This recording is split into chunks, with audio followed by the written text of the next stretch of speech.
Assalamualaikum warahmatullahi wabarakatuh. Halo teman-teman, kita ketemu lagi di channel YouTube Nopel Megadewi. Sekarang kita teruskan ke bagian ketujuh dari novel yang berjudul Semangkuk Racun. Tisa tidak berontak, tenaganya habis, tubuhnya semakin lemah. Ia tidak sanggup lagi, hanya buliran air mata dan tatapan sendu yang tidak lepas melihat Abi yang begitu menjijikan kini dalam pandangannya. Pria itu masih dengan liar menyentuh dan mengapi tubuh Tisa kuat. Namun lambat laun melemah seiring Tisa yang tidak lagi mencoba berontak. Sesaat ia tatap wajah wanita di hadapannya yang membuang muka seraya banjir air mata. Ia menatap dalam dan sesuatu kembali merasuk bagian relung hatinya. Lambat laun, cengkramannya terasa lebih longgar. Sentuhan liar bibirnya berhenti. Ia menarik diri dari tubuh mantan istrinya. Dengan napas terengah-engah, Abi duduk di sisi ranjang. Sementara Tisa masih dengan tangisnya masih belum beranjak. Kamu tahu seperti apa aku sayang sama kamu kan? Aku tidak pernah menyakitimu sampai kebodohan itu terjadi, ucap Abi berderai air mata. Kali ini, ia benar-benar mencurahkan penyesalannya atas apa yang sudah terjadi di antara dirinya dengan Tisa. Tisa bergeming. Ia sama sekali enggan menatap Abi dan membalikkan tubuhnya ke arah jendela. Apa yang dilakukan Abi hari ini sungguh keterlaluan. Tisa tidak bisa memaafkannya. Maafkan aku, Sa, ucap Abi lirih. Pergi, ucap Tisa lirih. Aku mohon. Pergi. Kali ini ia sedikit berteriak. Abi pun beranjak dan merapikan baju.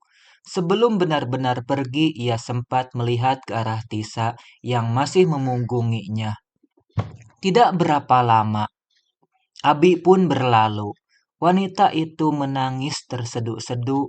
Sekalipun Abi mengurungkan niat menodainya, tapi setiap jengkal sentuhannya tadi membuat ia merasa terhina dan kehilangan harga diri.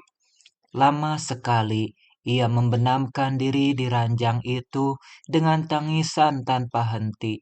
Entah kenapa ia merasa begitu rapuh saat ini.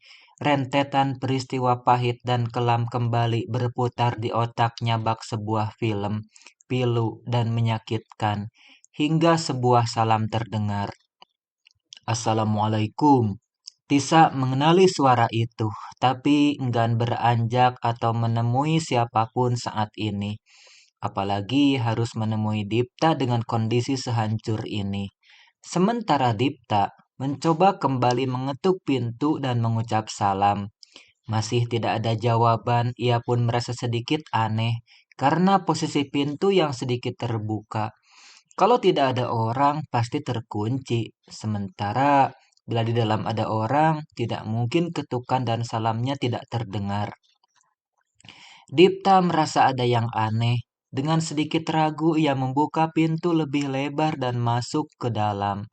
Ia berjalan dengan pelan dan mengamati sekitar. Takut sesuatu yang buruk sedang terjadi. Ia pikir ada maling sedang masuk. Saat melewati sebuah kamar, ia melihat Tisa sedang mendekap lututnya. Tidak terdengar suara apapun selain bahu yang berguncang. Ia menangis tak bersuara. Dengan langkah cepat dan tidak berpikir panjang, Dipta mendekat menghampiri. Kenapa? Ada apa? Tisa mengangkat wajah. Ia pikir Dipta kembali pulang karena tidak mendengar langkahnya. Rambut Tisa kusut dan berantakan, matanya nampak bengkak. Ada apa? Wanita itu hanya menggeleng. Sesekali isaknya terdengar meski pelan.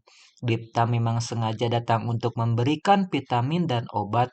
Kebetulan ia akan pulang ke rumah dan sekalian mampir karena mereka satu arah. Katakan ada apa?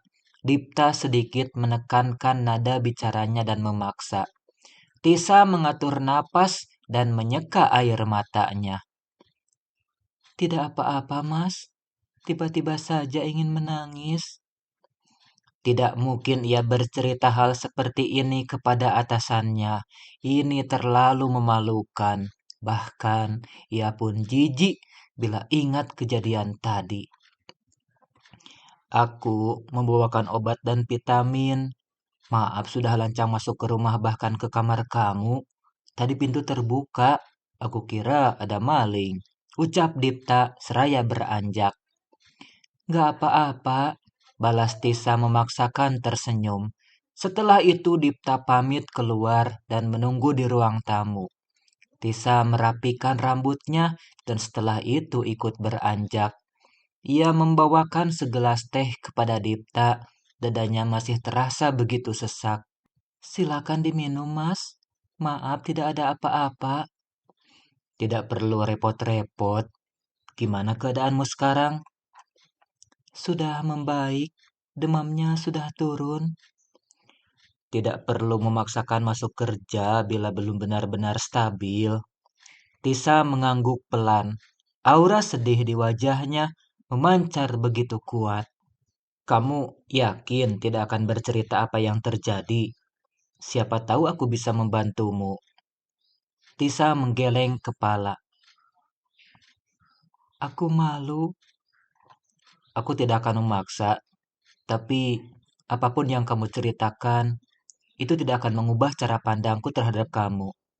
Di mataku, kamu tetap wanita yang baik dan penuh semangat. Tisa hanya menunduk. Rasanya ia ingin mengeluarkan semua sesak di hati. Dada itu terasa sakit, seperti sebuah silet sedang menyeletinya. Tadi Abi datang ke sini, ucapnya berat dan tertahan. Dipta tidak menyela, dia mendengarkan dengan baik. Entah sejak kapan ia begitu bersimpati pada sosok Tisa. Ia biasanya orang yang tidak ingin tahu urusan orang lain. Tapi ketika melihat kerapuhan Tisa, ia seperti sedang bercermin. Sakit dan rapuhnya sama seperti dirinya beberapa tahun lalu. Dia mencoba menodaiku, Mas. Tangis Tisa kembali runtuh.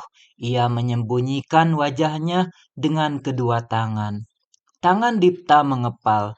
Tindakan pria itu sungguh keterlaluan. Abi memang melepaskanku. Dia menangis. Tapi aku terlanjur merasa bila diri ini begitu rendah di matanya. Dipta mendekatkan posisi duduknya. Ia pun memberinya segelas air agar jauh lebih tenang. Minumlah dulu. Masih terisak, Tisa mengambil minuman itu dan menenggaknya perlahan. Kamu harus pindah rumah, ucap Dipta ragu. Tidak apa-apa di sini saja. Aku yakin dia tidak akan berani ke sini kalau tahu aku tidak sendirian.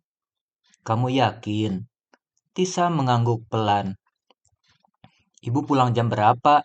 Tanya Dipta lagi. Jam 4, Mas, biasanya. Pria itu melirik benda melingkar di tangannya.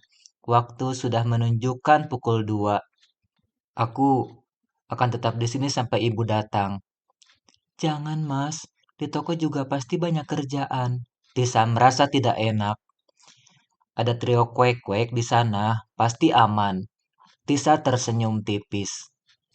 Sebenarnya, aku punya obat yang cukup jitu kalau sedang sedih atau gelisah. Tapi gak tahu ini mempan atau enggak di kamu. Kita coba ya. Apa itu? Tisa penasaran. Sebentar. Dipta merogoh ponselnya dari saku celana, lalu mencari kontak ibunya dan melakukan panggilan video. Assalamualaikum. Alia mana, Bu? Ada tuh lagi main Barbie, mau ngobrol. Iya, Bu. Kamera ponsel pun beralih pada sang anak. Alia menyambutnya dengan senyum. Halo, Ayah. Alia lagi ngapain? Lagi main sama Elsa. Jawabnya menunjukkan boneka Barbie miliknya. Kemarin nanyain Tante Tisa, ini orangnya lagi sama ayah. Pria itu melihat kepada Tisa. Mana ya? Dipta memberikan ponselnya. Halo anak cantik. Tisa menyapa dengan senyum. Halo Tante, gambar Putri Duyung untukku sudah jadi. Tisa lupa dan belum membuatnya. Besok tante titipkan sama ayah ya. Keduanya terus mengobrol ke sana kemari. Dipta sama sekali tidak menyela dan hanya memperhatikan seraya memberi seulas senyum. Alia tidak terdengar canggung, begitupun Tisa yang sangat luwes mengimbangi Alia. Entah kenapa ia begitu menyukai pemandangan ini, terasa lebih menyejukkan. Setelah itu panggilan tertutup karena Alia harus mengaji. Ngaji yang pinter ya anak ayah, ucap Dipta. Tisa yang berdampingan dengan Dipta ikut mengarah ke kamera hingga jarak mereka dekat sekali. Dadah ayah, dadah tante, balasnya melambaikan tangan. Setelahnya panggilan pun tertutup. Anak yang manis, ucap Tisa pelan. Dia separuh jiwaku. Tisa tersenyum. Ia kagum dengan cara Dipta memperlakukan sang anak. Waktu pun berjalan. Tanpa terasa sampai pukul 4 lebih seperempat ketika sang bibi datang. Setelahnya Dipta pamit. Mas, makasih ya, ucap Tisa terdengar tulus dan lembut. Jaga diri, kalau ada apa-apa, jangan sungkan padaku. Tisa mengangguk. Sekali lagi terima kasih. Hari ini tiba, upacara pernikahan Raya dan Abi. Mau tidak mau, ia turut datang karena bertanggung jawab atas gaun pengantin yang akan Tisa kenakan. Wanita itu datang ke toko dengan menggunakan dress berwarna merah muda di bawah lutut. Sedikit rambutnya diikat ke belakang. Nampak bergelombang di bagian bawah. Ia cantik dengan sedikit polesan di wajahnya. Ia lebih cantik dari biasanya. Semua yang ada di toko ini penuh memuji. Hanya Dipta yang diam. Namun ia memperhatikan dan tidak menampik kecantikan itu. Wajah Indonesia asli yang lembut dan santun. Cantik banget Tisa, ujar Bang Ilham. Masa sih Bang? Sudah kayak artis belum? Balas Tisa bercanda. Artis mah lewat atuh. Harusnya Neng Tisa main drama Korea. Kelakar Akbar. Abang sampai tahu yang begitu, balas Tisa. Biasalah anak gadis di rumah nonton begitu terus, rebutan sama emaknya. Kamu berangkat sama saya, Sa, ucap Dipta. Nah, cocok tuh bos, serasi oi, timpal Akbar. Dipta hanya tersenyum dengan ciri khasnya, lalu ia berlalu dan mengganti pakaian. Tidak membutuhkan waktu lama, pria itu kembali. Dipta nampak gagah dengan kemeja berwarna gading, cukup senada dengan yang Tisa kenakan. Yuk berangkat sekarang. Jam menunjukkan pukul 7 pagi, sementara akad nikah digelar pukul 11 siang. Tisa dan bosnya meninggalkan toko dengan sebuah mobil milik Dipta, hanya membutuhkan waktu 15 menit untuk tiba di sana. Suasana riuh sudah sangat terasa ketika keduanya tiba di pelataran hotel. Buru-buru Tisa menuju tempat di mana Raya berada, sementara Dipta memarkir mobilnya. Dengan pelan, ia membuka pintu sebuah kamar VVIP yang di dalamnya Raya sedang didandani beberapa perias. Baju yang ia buat nampak sempurna Raya kenakan. Ada kendala di bajunya? Tisa mendekat dan memperhatikan setiap detailnya. Raya hanya diam saja tanpa respon. Ia sejujurnya sangat nyaman mengenakan gaun ini. Tisa tampak profesional. Bohong bila ia berkata baik-baik saja. Tidak mungkin. Sebenci apapun ia kini kepada dua manusia itu, Raya dan Abi adalah dua orang yang pernah sangat berarti di hidupnya. Ada yang kurang sepertinya, ucap Tisa melihat bagian depan gaun itu. Ia segera merogoh tas dan mengambil ponsel, hendak menelpon Dipta untuk mengambilkan aksesoris di sebuah tas yang ia bawa tadi. Tas itu tertinggal di dalam mobil. 3 kali panggilan tanpa jawaban, Tisa pun akhirnya keluar, berinisiatif mengambil sendiri. Ia sedikit mempercepat langkah dan terus berjalan menyusuri lorong. Berjalan ke parkiran membutuhkan waktu yang cukup lama karena luasnya hotel ini. Namun, seseorang menarik lengannya dan membawa Tisa ke sudut ruangan. Tangan itu menggenggam kuat, sepasang mata elang yang tajam menatapnya. "Lepaskan aku," ucap Tisa geram.